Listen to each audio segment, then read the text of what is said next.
Alright, so I'm getting ready to pour the SeaCast, and what I've done so far in preparation for today is I put in these I think these are trailer strap anchors or something like that.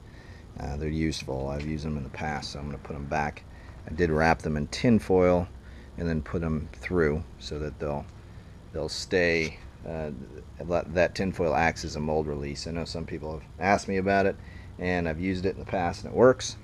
I've also added a C-clamp with some bracing, some 2x8 that will help shore up this thin piece of biaxial.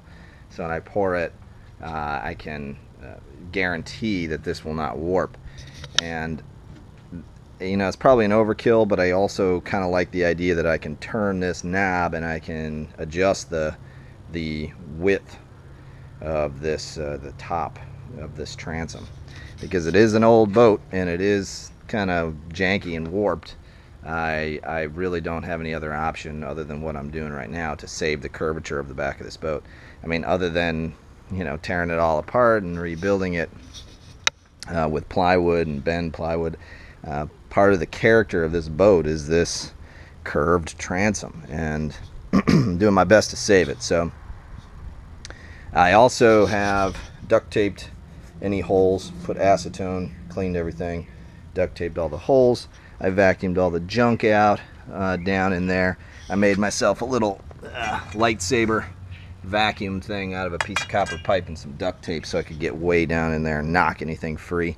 And then I ran a rag with that was tied to a stick, knocked a bunch of more stuff off of the walls of this fiberglass, some like just wood chips and things like that I couldn't get with a chainsaw, and started then I vacuumed all those up. The next step I have not yet done is to dip that same rag in acetone and clean the interior surface of this fiberglass skin with acetone.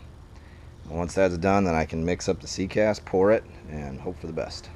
I'm a little intimidated by this process. SeaCast makes it real easy. I get nervous. You know, I'm just like, this is like $800 worth of material, and so I want to make sure that I do it properly the first time, because I'm not going to buy any more, and I don't want to ruin my boat. So it's important to take all the necessary steps to prepare before you pour it. So we decided to pour the SeaCast today, and then because tomorrow's supposed to rain all day, and you can see this is what's coming. The little blue dot is me, and yeah, awesome. Love Florida weather. So I think I'm gonna just do this because we're already prepped. What do you think? This is my friend Raven, by the way, and she's helping me do this today because I need an extra set of hands. So we put the form up, and then we've got our funnel that we made to pour it down in there. And if hopefully the weather will hold long enough for us to get it poured in there. We've cleaned the inside with acetone. We've got our gaps set. We've made sure that everything is prepped and ready. Got to put in our brass tubes, can't forget that. And we'll do this.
temperatures coming off of this thing is unbelievable. It's like, I don't know, it's got to be,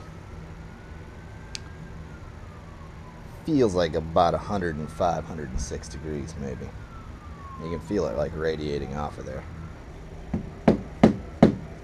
I was thinking maybe if we just loosen these up a little bit while it's still curing, then the likelihood of them being stuck in there a little bit less, because I do want to take them out.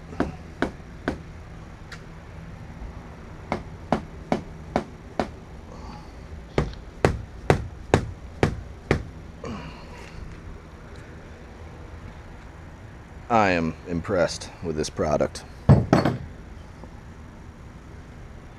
am very impressed. Let's just hope it holds the motor, which I think it will. I'm not concerned.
We got her all ground down there. I've got some indentation stuff here, a couple air bubbles.